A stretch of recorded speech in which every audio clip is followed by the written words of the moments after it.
a gente aguarda um retorno de Cristo. Ponto. Tá? Que foi prometido. Que foi prometido e que é um retorno que é para lidar com o restante dessa crueldade que a gente ainda vê. Isso dá para afirmar que é geral. O que dá para afirmar que deveria ser geral também, e em alguns aspectos não é? De que existe uma restauração de todas as coisas no final. Existem algumas tradições cristãs que acham que tudo vai ser destruído. Biblicamente é muito difícil de defender esse tipo de posição. Tá? Mas existe gente que pensa dessa maneira. Quando isso acontece e como acontece, aí é que você tem um carnaval. Aí é que você tem um festival de discussões.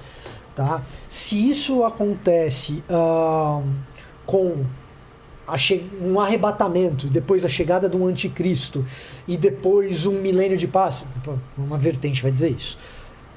Se esse milênio não é literal, que particularmente é a minha posição, se esse milênio não é literal, uma boa parte do que a gente enxerga no livro de Apocalipse deveria, na verdade, ser lido como metafórico à luz do que acontecia nos textos de outros povos da época, ou mesmo nos textos apocalípticos judaicos da época.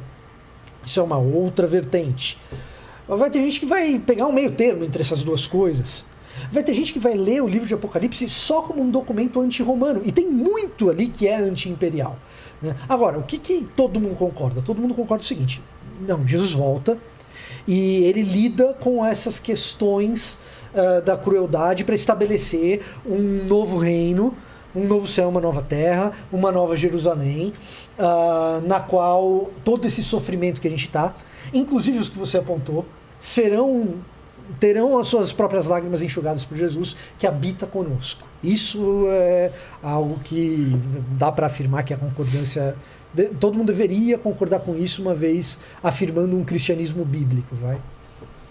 A dificuldade de lidar com os textos do Apocalipse é que, por definição, eles são mais difíceis. Porque são enigmáticos, né? São simbólicos, né? E muitos dos livros semelhantes, muitas vezes, vinham com a chave da interpretação no próprio livro. O Apocalipse de João não Como vem. Assim?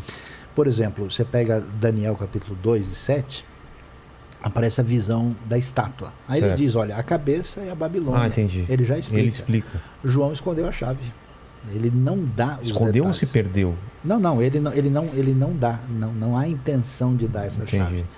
E aí o livro apresenta para a gente um tipo de literatura que é de perfil universal, para mostrar que Deus tem o controle e o domínio da história, para mostrar uma visão, nesse caso dualista, né, em oposição ao mal, à vitória definitiva do bem, porque no raciocínio bíblico a presença do mal no universo, ela é estranhada, ela é confrontada, e um dia o mal será vencido. Por isso que tem uma teologia de esperança na construção bíblica.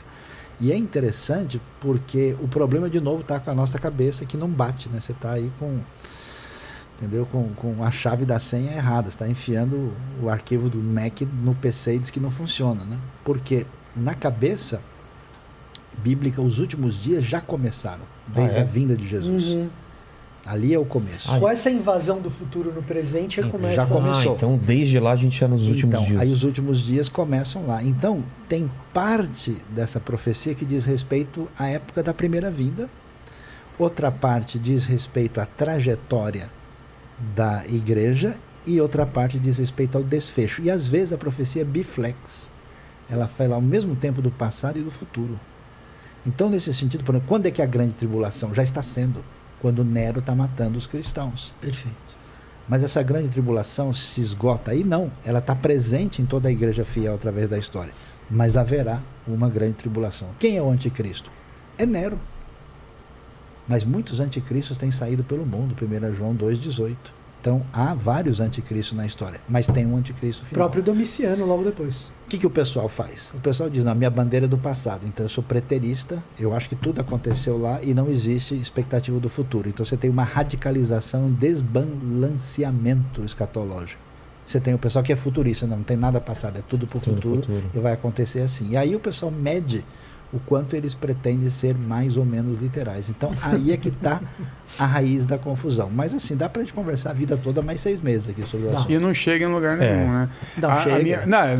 Não chega. A minha crise é sempre assim, a gente fica olhando para o futuro, esperando um futuro que nós poderíamos fazer acontecer aqui agora, que é parte do que você falou. Escatologia inaugurada. Nós precisamos. Sim. Isso é parte da fé cristã. Que é a crítica do Nietzsche, né? Quando ele vai falar que a visão cristã de que o mundo é feio e mal tornou o mundo feio e mal. Por quê? Foi tornando aquela ideia de, não, vai vir um depois, vai vir o perfeito. Uma promessa que não se cumpre. E vai abandonando aqui. Não, Jesus vai enxugar toda a lágrima. Então, não, pega aí que Jesus vai enxugar sua lágrima. Pega aí, mas você está chorando porque eu estou te causando dor, agora eu estou esperando Isso Jesus... é uma teologia que não lê Tessalonicenses. agora a gente pode parar o sofrimento aqui e viver o reino de Deus aqui agora. Então, isso é certeza. Mas a dinâmica que a gente pode... bíblica é essa. Você tem a esperança do futuro que cativa você com a força da utopia na direção do futuro, ao mesmo tempo que você constrói no presente. O que o pessoal faz? Eles quebram. Aí ou o cara fica no passado ou ele fica só no futuro. Aí causa exatamente o fim da tensão entre o já e o ainda não, né? O reino já começou e ainda vai chegar.